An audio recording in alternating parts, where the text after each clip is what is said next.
ela dança e encanta aos olhos de Herodes. Então a palavra do Senhor diz que pelo fato de Herodes ter se atraído com a filha de Herodias, a mão da sua mãe pede então a cabeça de João Batista. E Herodes, como fez o juramento que tudo que ela pedisse ele faria, a palavra do Senhor vai dizer então que Herodes manda cortar a cabeça de João Batista e entregar para ela num prato. E agora a palavra do Senhor vai dizer que os discípulos de João Batista dão a notícia para Jesus que João está morto. Aquele que abriu o caminho para Jesus, aquele que começou o ministério de Jesus, anunciando que ele viria, agora estava morto.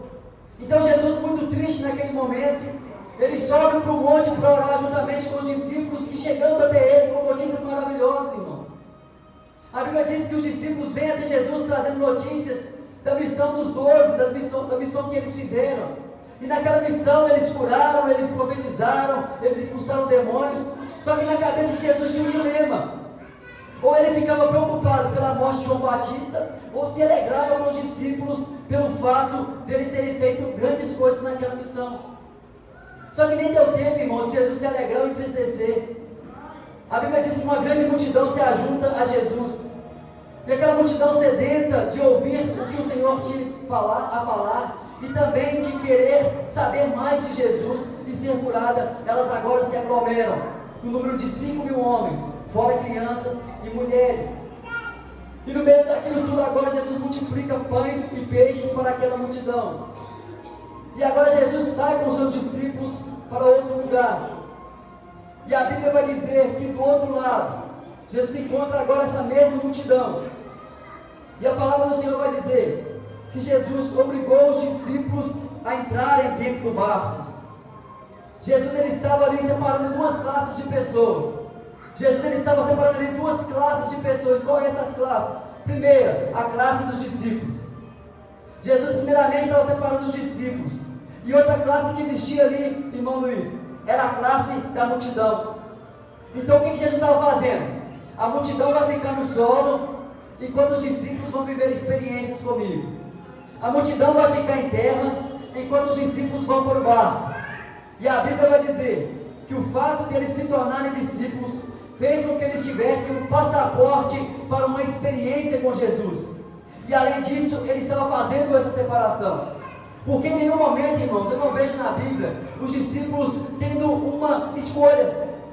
Em nenhum momento nesse texto eu vejo os discípulos escolhendo subir no barco ou não.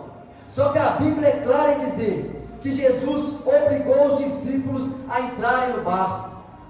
E aqui eu aprendo algo muito interessante, que tem momentos que mesmo nós não querendo fazer alguma coisa, Jesus ele irá nos obrigar, ou irá nos ordenar a fazer algo, para ele fazer uma grande obra nas nossas vidas. Porque a Bíblia vai dizer que Jesus obrigou os discípulos a entrarem no barco. Não foi uma opção dos discípulos, não foi uma vontade deles, mas pelo fato deles terem aceitado o chamado de Jesus, eles foram obrigados a entrar dentro do barco. E aqui, como eu disse, irmãos, Jesus ele estava fazendo uma separação entre multidão e discípulos. Porque a forma que Jesus trata a multidão é diferente da forma que Jesus trata o discípulo. A multidão ela pode escolher para onde quer ir. Só que os discípulos, eles vão aonde Jesus vai. Aleluia! A multidão ela tem escolha. Mas quando eu e você aceitamos a Jesus, nós só temos uma escolha, que é olhar para aquele que é o autor e consumador da nossa fé. Só que aqui há algo interessante, irmãos, e é uma comparação entre multidão e discípulo. E uma comparação entre a multidão é que a multidão ela só busca Jesus por milagre. Você reconhece quando uma pessoa está no meio da multidão, que quando o interesse dela é somente aquilo que Jesus faz. Porque a Bíblia diz em João 6, no versículo 2 e 3, e grande multidão o seguia, porque via os sinais que ele fazia para os enfermos. Aleluia. No livro também de Lucas capítulo 6, versículo 19, nós vamos ver uma outra característica da multidão, que é a falta de compromisso. Porque a palavra do Senhor vai dizer que a multidão procurava tocar-lhe. Por quê? Porque dele saía virtude e curava a todos. E também uma terceira característica que eu coloquei é: se disfarçam de discípulos e não suportam a verdade. Porque a Bíblia diz, em João capítulo de número 6, no seu versículo de número 60 em diante, que uma multidão seguia Jesus e ouvia ele falar daquilo que a palavra do Senhor diz. E quando Jesus falava, irmãos, Jesus começou a sair da terra e começou a falar das coisas do alto.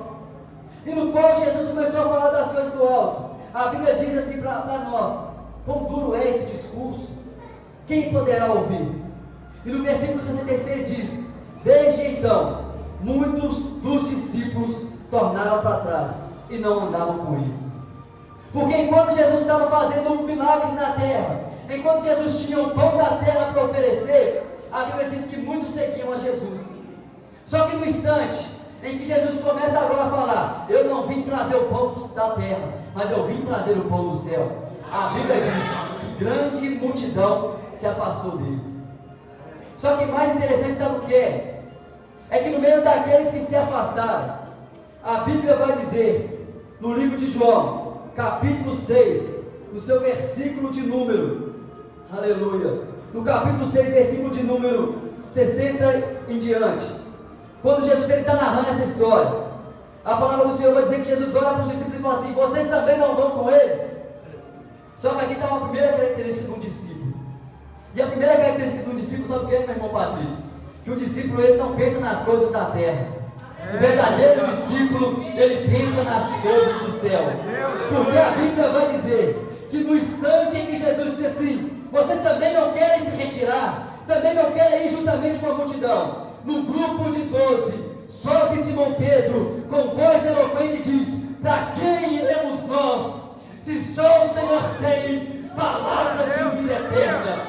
Enquanto a multidão queria o pão da terra, se afastou da presença. Mas a primeira característica de um discípulo é pensar nas coisas do alto. Enquanto muitos estão se afastando, porque acabou o pão da terra, Pedro se levanta e diz: eu nunca vim falar do pão do céu, eu quero mais saber da vida eterna, eu quero mais conhecer sobre a vida eterna, eu quero mais receber na vida. Aleluia.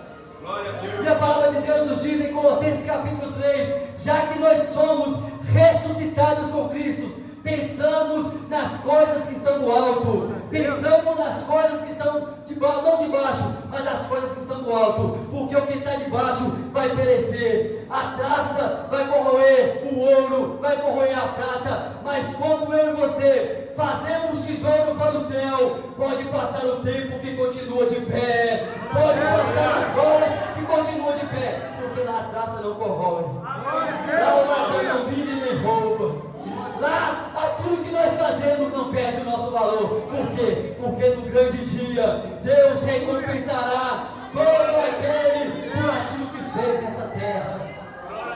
Quem crê nessa palavra glorifica o nome de Deus.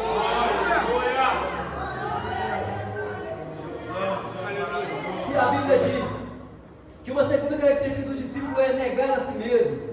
Mateus capítulo 16, versículo 24, Jesus diz: se alguém quiser vir após mim, negue-se a si mesmo, tome sua cruz e siga-me. Então, irmão, você pode perceber que o número de discípulos vai só diminuindo.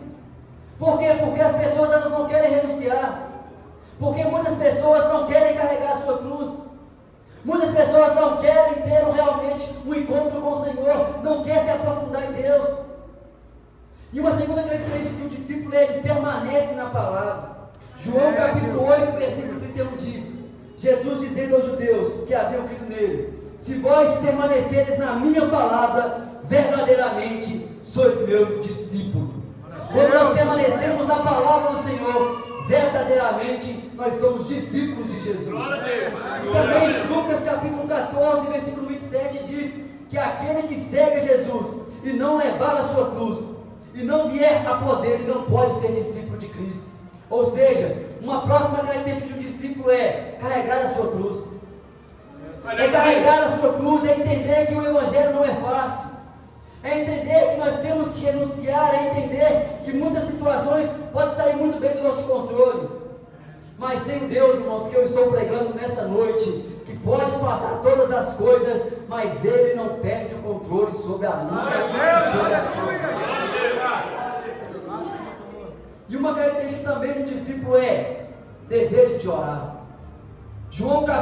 Lucas capítulo 11, versículo 1 diz: e aconteceu que estando com ele a orar no lugar, quando acabou, lhe disse um dos seus discípulos: Senhor, ensina-nos a orar, como também João ensinou seus discípulos. Então, irmãos, uma próxima característica de um discípulo verdadeiro é desejo de orar. Isso tem, irmãos, saído da nossa vida, tem saído da nossa rotina a oração, irmãos.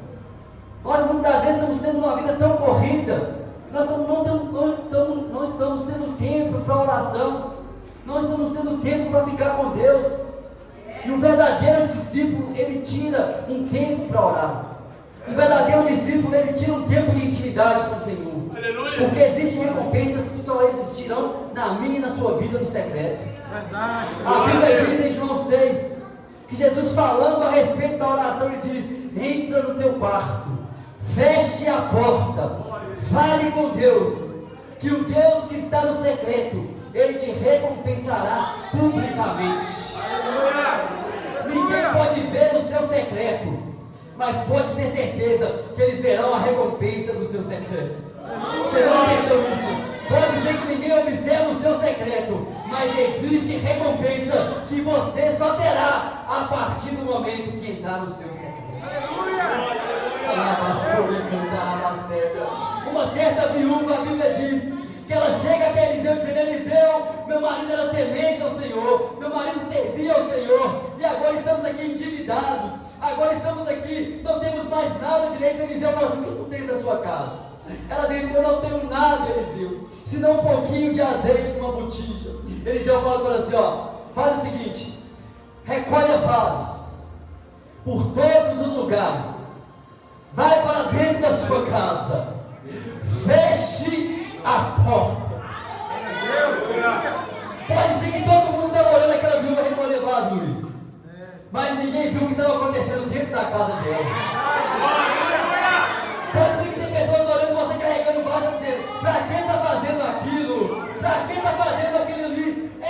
Não é necessário, não precisa de fazer isso. Mas pode ter certeza que cada vaso que você levar para dentro da sua casa, quando você fechar a porta, eles não viram os vasos se multiplicar, mas eles verão os frutos do secreto que você teve.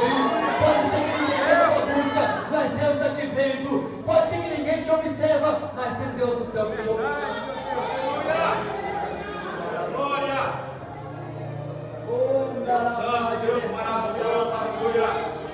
E talvez você vai olhar para mim e falar assim: Guilherme, mas é só isso mesmo, é só luta, é só dificuldade para ser um discípulo de Jesus, irmãos. A Bíblia diz no livro de 1 Coríntios, no capítulo 15, se eu não me engano, no versículo 58, que o meu e o seu trabalho para o Senhor não é em vão. Existe recompensa que somente discípulo pode aproveitar. A multidão ela pode até gozar dos milagres, mas se você chegar na classe de discípulo, pode ser que o milagre comece pela sua mão, pode ser que o trabalho de Deus comece por você. Enquanto a multidão só recebe, Jesus ele planta uma comitiva de discípulos para começar a realizar milagre através deles. E Guilherme, qual é a recompensa de seu discípulo? Primeiro, ele recebe conhecimento e sabedoria.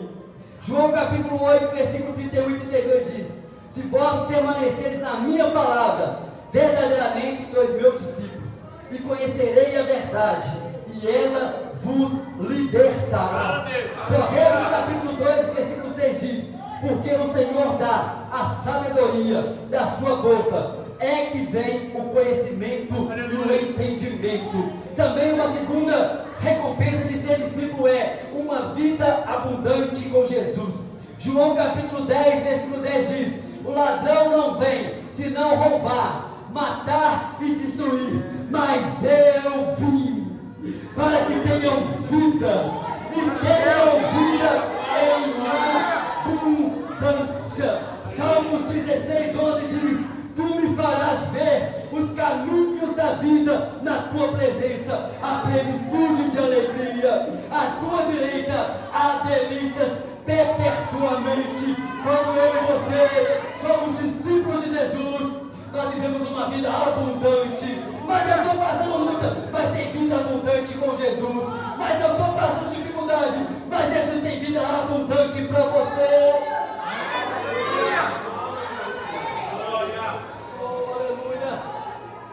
E uma próxima característica, uma próxima recompensa é paz e conforto. João capítulo 14, versículo 27, Jesus diz: eu vos deixo a paz, e a minha paz vos dou, não como o mundo te dá, não se turbe o vosso coração. Filipenses capítulo 4, versículo 7 diz: e a paz de Deus, que excede todo entendimento, guardará os vossos corações e os vossos pensamentos em Cristo Jesus. Uma próxima característica é paz, irmãos, porque o mundo diz: eu tenho paz, eu fico tranquilo, mas a paz do mundo sabe o que é? É ir para um lugar distante, é ficar afastado, é ir para o meio do mato. Mas sabe qual que é a paz de Deus? A paz de Deus é: você está num lugar caótico, você está num lugar de difícil acesso, você está num lugar perturbado, mas ter paz, mas ver que o Senhor pode trazer providência, mas ver que o Senhor pode trabalhar, mas ver que o Senhor pode mudar esse quadro. Isso é ter paz com Deus.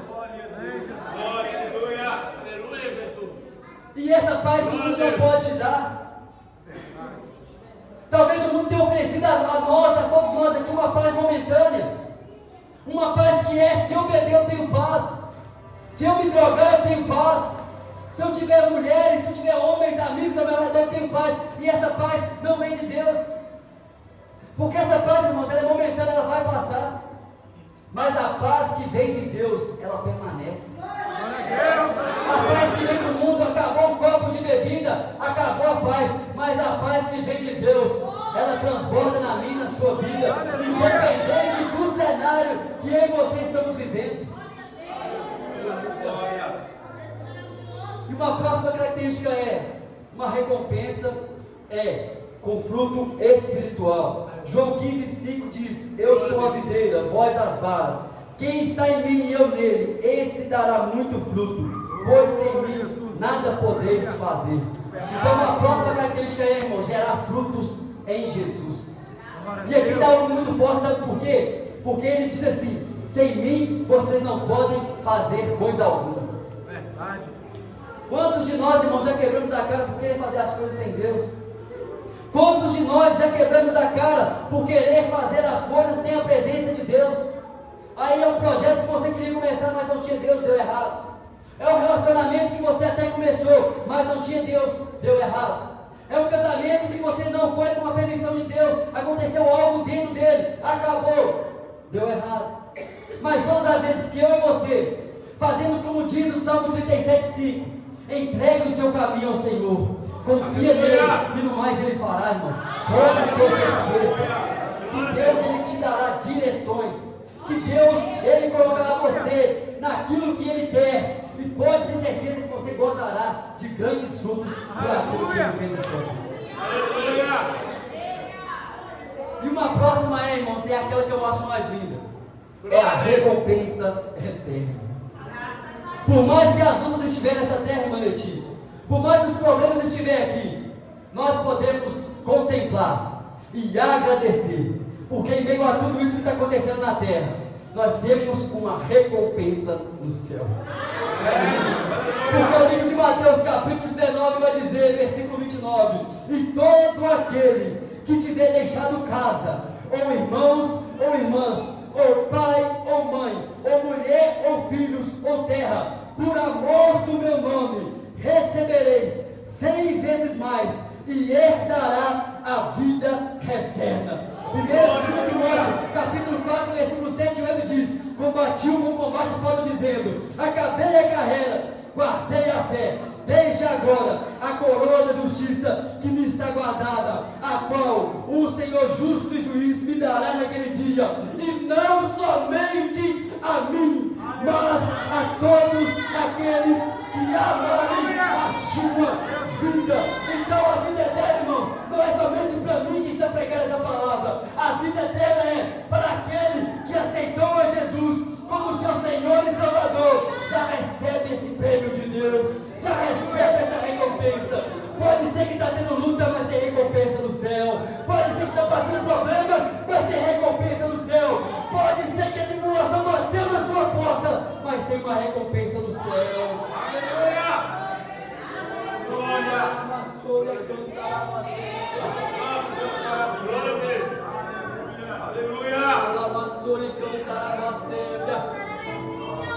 Jesus está dizendo aqui não é que você tem que deixar tudo isso, mas Jesus está dizendo para mim e para você, é se você renunciar o meu nome, é se você renunciar às vontades da carne e anunciar o meu nome, você gozará da vida eterna, você herdará a vida eterna, irmãos. Por mais que as coisas dessa terra sejam boas, nada se compara a ter um nome escrito no livro da vida. Nada se compara a ter o meu e o seu nome escrito no livro da vida. E Jesus obrigando os discípulos a entrar no barco, a Bíblia diz, e Jesus subiu ao monte para orar. Irmãos, a oração era uma prioridade para Jesus. Porque a Bíblia vai dizer que Jesus despede a multidão e agora ele vai orar.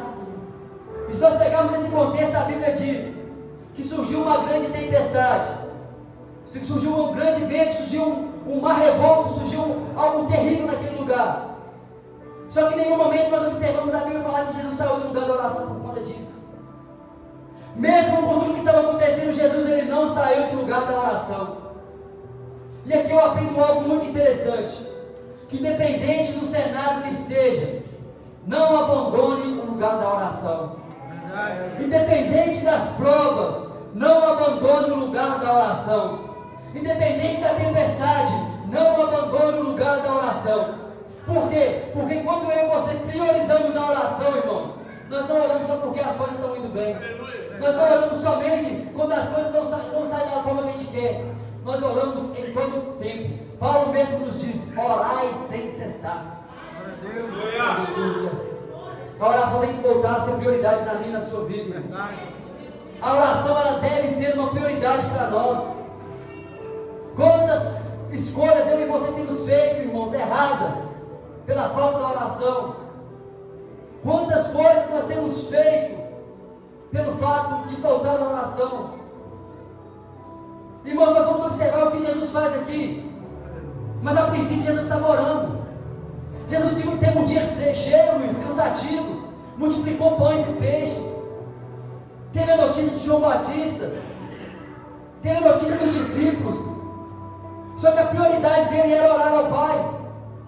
Enquanto a Bíblia diz a respeito de Lázaro, a Bíblia diz que Jesus ele fala com o Pai assim, Pai, eu sei que sempre me ouve, mas eu falo isso para que eles venham crer. Se nós formos olhar pela natureza divina de Jesus, ele não precisava de orar.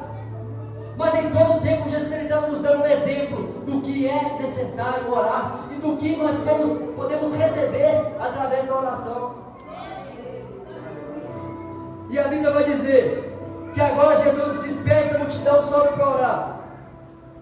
E quando eles estavam no meio do mar, os discípulos, a palavra do Senhor vai dizer que eles estão açoitados pela onda, porque o vento era contrário.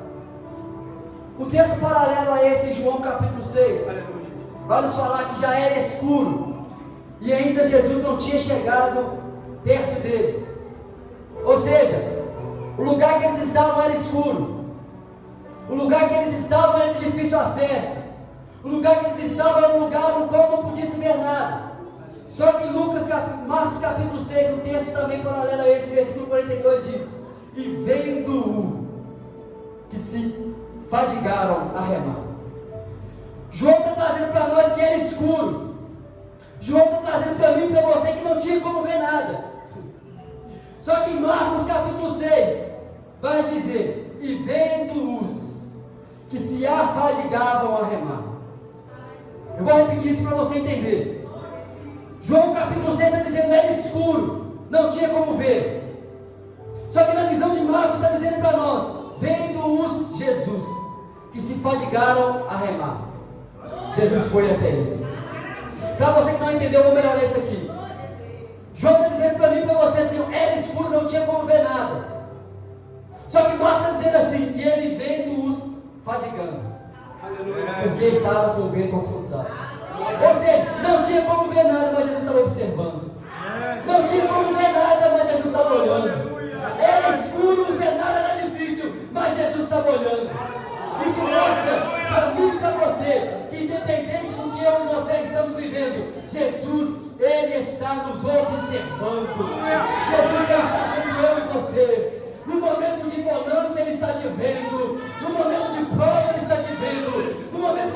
altura Ele está te vendo, porque Ele diz no livro de Apocalipse, no capítulo 3, no capítulo 2, eu conheço as suas obras. Os olhos do Senhor são como chama de fogo. Independente de onde você estiver, Ele te observa. Independente de onde você está, Ele te observa.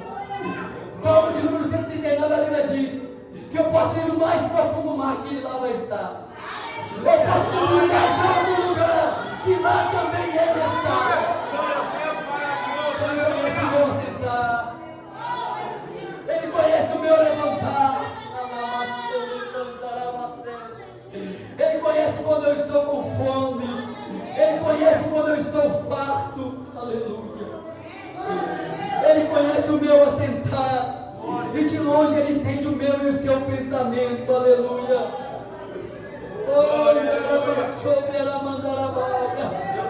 Ele diz aí: se eu tomar as asas da alva, se habitar nas mais alturas extremidades do mar, até ali a sua mão me guiará, até ali a sua destra me sustentará. Se eu descer a mais escuridão das trevas, se eu for onde não existe mais luz, ainda que as trevas me cobrir, aleluia, assim que a noite resplandecer, ainda assim o Senhor estará me observando. O que você está passando não está cego aos olhos do Senhor. A luta que você está passando não está fechada aos olhos de Deus. Ele te contempla, Ele te observa, Ele te vê. E pode ter certeza que se você seguir o que os discípulos fizeram, Ele vai se encontrar com você essa noite. Jesus vai encontrar pessoas aqui, pastor. Jesus veio encontrar com você aqui essa noite. Eu não sei qual foi a intenção, eu não sei como foi, eu não sei o convite que foi feito, mas Jesus, Ele vai te encontrar aqui essa noite. Jesus, Ele está te vendo. Jesus, Ele está te observando. Jesus, Ele está te contemplando. E hoje será a noite da visitação de Deus na sua vida. Quem crê, recebe. Quem crê, levante a mão. Quem crê, recebe. Se Deus, Ele não te visitou, essa noite será a noite da visitação. Essa noite será a noite do encontro. Essa noite será a noite de você ter um encontro com Jesus. Deus santo, Deus maravilhoso, aleluia. E sabe o que os discípulos fazem, irmãos? A Bíblia diz: o vento era o contrário, só que eles estavam remando. O vento era contrário, mas eles não pararam de remar. O vento era contrário, mas eles continuaram a remar. Aleluia. Sabe o que eu vejo que chamou a atenção dos discípulos aqui, irmãos? Porque não foi a intenção dos discípulos entrar no barco. Não foi vontade dos discípulos estar naquele barco. Não foi o propósito dos discípulos estar no barco. Não foi propósito deles ter um vento contrário. Só que independente de quem colocou no barco, independente do cenário que está acontecendo, independente de onde eles estão, sabe o que eles estão fazendo, remando? E por que eles estão remando? Porque independente do que está acontecendo, eles não podem parar. Independente do cenário, eles não podem parar. O vento é contrário, mas eles não desistiram de remar.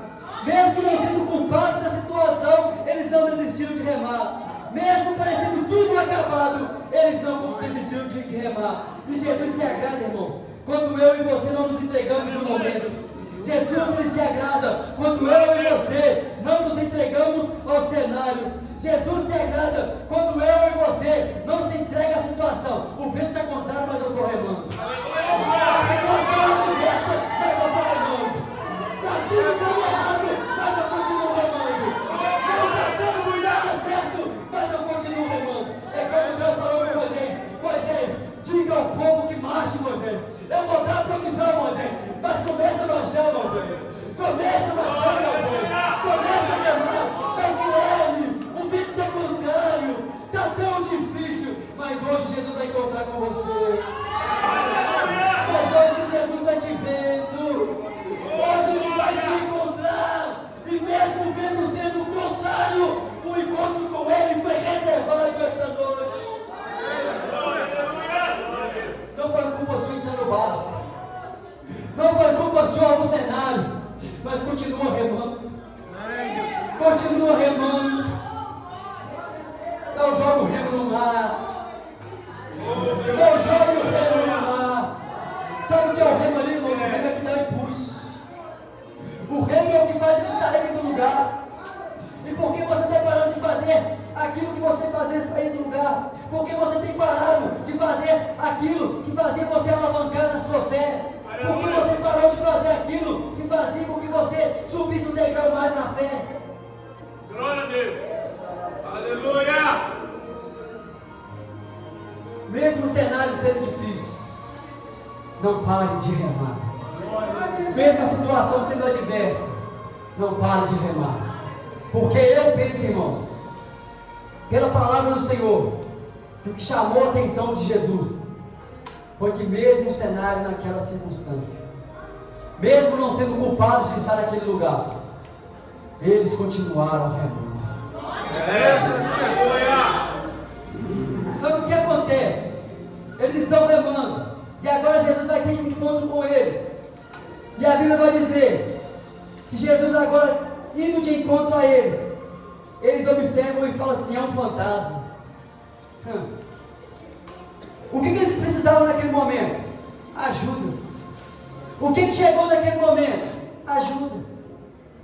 O que eles precisavam naquele momento? Alguém para socorrê-los. E quem chegou para socorrer? Jesus. O socorro chegou. Mas no momento, Luiz, que o socorro chegou, ele se assustou. Irmãos, isso aqui parece mais conosco. Aleluia. Porque tem momentos que nós pedimos tanto a Deus algo, que quando acontece nós não acreditamos. É o caso de Pedro, por exemplo. A Bíblia diz que as mulheres começaram a orar por Pedro para que Pedro fosse liberto da prisão. Atos capítulo 12. Rode e as mulheres estavam orando na casa de João Marcos.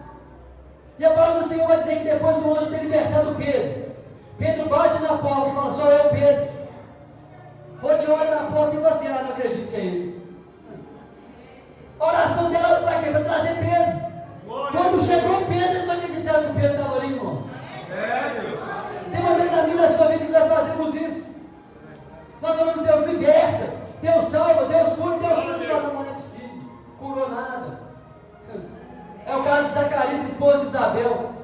Zacarias e Isabel já velhos de idade, e Isabel sem mistério. Lucas capítulo 1, a Bíblia diz que ele entrou agora para prestar culto ao Senhor como sacerdote. E agora o anjo Gabriel encontra com ele e fala assim: a sua oração foi ouvida. E eu entrarei em favor daquilo que você orou. E a oração de Zacarias e Isabel era que ela tivesse um filho, Luiz. Só que no momento que o anjo fala assim: e conforme você orou, se realizará. Agora, Zacarias duvida daquilo que o anjo falou. E o anjo falou assim: pelo fato de você ter duvidado, você ficará mudo até que aquilo se realize na sua vida. Irmãos, a nossa oração ela tem poder. Quem crê que a oração tem poder? Quem crê que Deus ouve a oração aqui, irmãos? Então não pare de orar por aquilo que você tem orado. É por uma libertação do seu casamento, não pare de orar por isso. É por uma libertação de um filho, de uma filha, não pare de orar por isso. Pode ter certeza que no momento que você menos esperar, o recado de Deus para você é como Gabriel falou para Zacarias: a sua oração foi ouvida. Ou melhor dizendo, o Senhor lembrou da sua oração. Você colherá frutos da oração que fizer hoje. Você colherá frutos da oração que tem feito. E quando chegar, pode ser que você nem acredite, mas você vai lembrar: um dia eu orei por aquilo que eu estou vivendo hoje. Um dia eu orei por aquilo que eu estou vivendo. Um dia eu orei por essa provisão, mas um dia se realizará. Deus, aleluia. Aleluia. Deus santo. E eles não acreditam, irmãos. Mas Deus está dizendo através da minha vida: continue intensificando a sua oração, porque o seu clamor será ouvido. A sua oração ela será ouvida. Deus ele ouve a oração, irmãos. Assim como o Luiz trouxe aqui, quando eles clamaram ao Senhor, quando eles se arrependeram de todo o coração, o Senhor ele abriu o céu. O Senhor restaurou. O Senhor curou. E é assim conosco também, irmãos. Se a oração for prioridade como foi com Jesus, nós iremos colher frutos dessa oração ainda esse ano. Aleluia. Só que a Bíblia vai dizer que os discípulos ficaram com medo. E Jesus fala assim para eles: tem de bom ânimo, sou eu, não temais. E a Bíblia vai dizer que Pedro, corajosamente, ele fala assim: Senhor, se é tu mesmo, manda-me ir contigo por cima das águas. Então Jesus disse para Pedro assim: então vem, Pedro. E a Bíblia diz, irmãos, que Pedro agora começa a andar sobre as águas. Pedro começa a andar sobre os problemas. Pedro começa a andar sobre a ansiedade. Pedro começa a andar sobre a depressão. Pedro começa a andar sobre a sua falta de fé. Pedro começa a andar em cima daquilo que estava paralisando eles. Só que no certo momento Pedro ele começa a olhar e reparar os ventos. E no instante que Pedro começa a reparar os ventos, a Bíblia vai dizer que ele afundou. Só que, irmãos, pouco se prega que Pedro andou sobre as águas. Pouco se prega que Pedro andou sobre as águas. Qual que era a ordem de Jesus para ele? Vem. E o que Pedro queria? Andou sobre as águas. O que Pedro realizou? Andou sobre as águas. Só que no meio do caminho Pedro errou. Só que no meio do caminho Pedro falhou. Glória a Deus. Só que nós observamos muitas pessoas falando da queda de Pedro, mas pouco se falando do milagre que Pedro fez. Pedro andou sobre as águas. E por que muito se fala da queda de Pedro e pouco se fala daquilo que ele fez? Porque falar de quem está levantando não dá ibope, irmãos. Falar de quem está de pé não dá ibope. Falar de quem Deus está levantando não traz ibope, não aclama o nome. Mas muitos de nós estamos preocupados em falar de quem caiu. Muitos de nós estamos preocupados de falar de quem está errando. Muitos de nós estamos preocupados de falar de quem está caído. E nós mudamos o foco de falar: Pedro realizou o milagre, Pedro andou sobre as águas. Aonde alguém andou sobre as águas fora Jesus? Pedro. Só que eu e você, muitas das vezes, estamos mais interessados em falar de uma queda do que falar do milagre que Deus fez na vida da pessoa. Mas Deus me trouxe aqui hoje, irmãos, para quebrar tudo isso. E nós começamos a olhar mais os milagres de Deus, mais aquilo que Deus está fazendo, do que a queda dos irmãos, do que o fracasso dos irmãos. Deus, Ele não chamou eu e você para matar quem está caído. Deus, Ele chamou eu e você para fazermos como Ezequiel. Ezequiel, ande ao redor dos ossos. É osso, mas ande ao redor. É osso, mas já foi exército um dia. É osso, mas ainda é da minha obra. É osso, mas eu posso restaurar. Então, irmãos, Deus, Ele me trouxe aqui para dizer: pare de falar com quem está caído e comece a profetizar. Aleluia! Porque enquanto você profetizar, osso com osso será juntado. Tendões serão juntados. Veias serão colocadas, peles serão revestidas. No momento que você profetizar a bênção, a Bíblia é clara em dizer que no momento que Ezequiel profetizou, o Espírito entrou e se levantou um grande exército. Mesmo falhando, você ainda é dentro do exército. Mesmo errando, você ainda está no exército. Mesmo na sua situação precária, você ainda permanece no exército. Porque uma vez alistado, você não pode mais sair. Uma vez colocado no exército do Senhor, você não pode mais sair. Independente da sua situação, você ainda é do exército. Independente do cenário, você ainda é do exército. Independente do que aconteça, você ainda permanece no exército. Aleluia! Glória a Deus! Oh, glória! Aleluia! Deus santo, Deus maravilhoso! Aleluia! Essa noite, em nome de Jesus. Glória! Deus santo, aleluia! Glória a Deus! Ser discípulo não é fácil, irmãos. Ser discípulo não é fácil. Aleluia! Mas existem bênçãos que estão reservadas só para aqueles que renunciaram a si mesmo, tomar a sua cruz e seguir a Jesus. Aleluia! E essas recompensas estão disponíveis para cada um de nós. E que se você tiver com o seu coração aberto essa noite, Aleluia! e ainda não for discípulo, essa recompensa é para você. Essa recompensa está aberta para você essa noite. Essa recompensa ainda está aberta, irmãos. Enquanto a igreja estiver nessa terra, o convite será feito. Enquanto a igreja está na terra, o convite está aberto. Enquanto a igreja está na terra, o convite está aberto. Vinde a mim, Oh Deus. todos. Glória a Deus. Oh, glória. Vinde a mim todos os que estão fracos e oprimidos, que eu vos aliviarei. Vinde a mim, o convite do Senhor é para todos. Vinde a mim, o convite do Senhor é para você essa noite. Vinde a mim, o convite do Senhor é para você essa noite que ainda não aceitou Jesus. Oh, glória. Glória a Deus. Deus Santo, aleluia. Glória a Deus, aleluia. Glória a Deus.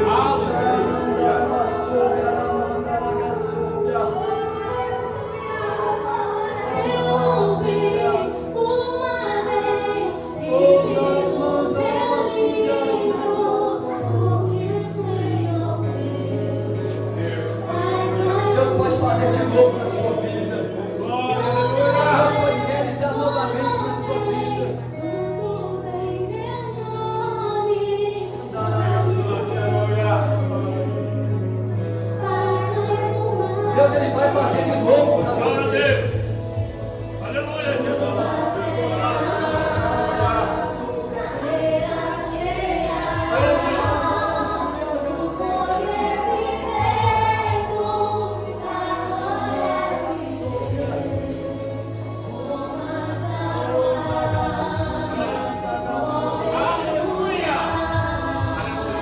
Deixa a terra forma tua igreja. Deus, Ele pode encher com o Espírito Santo essa noite.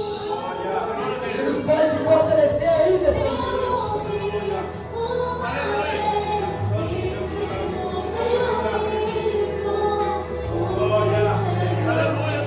Jesus vai fazer de novo. Jesus vai fazer de novo. Ele vai te levantar. Ele vai te restaurar novamente.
A Bíblia diz em Marcos capítulo 6, versículo 52: pois eles não tinham compreendido o milagre dos pães, porque antes o seu coração estava endurecido.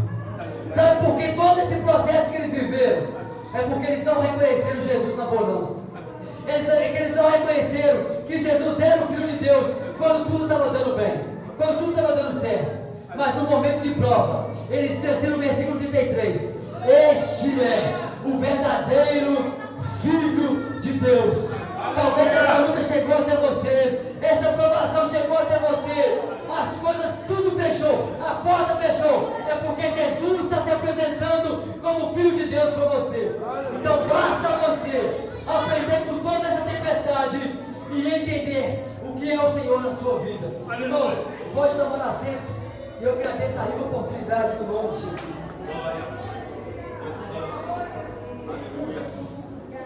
Glória a Deus.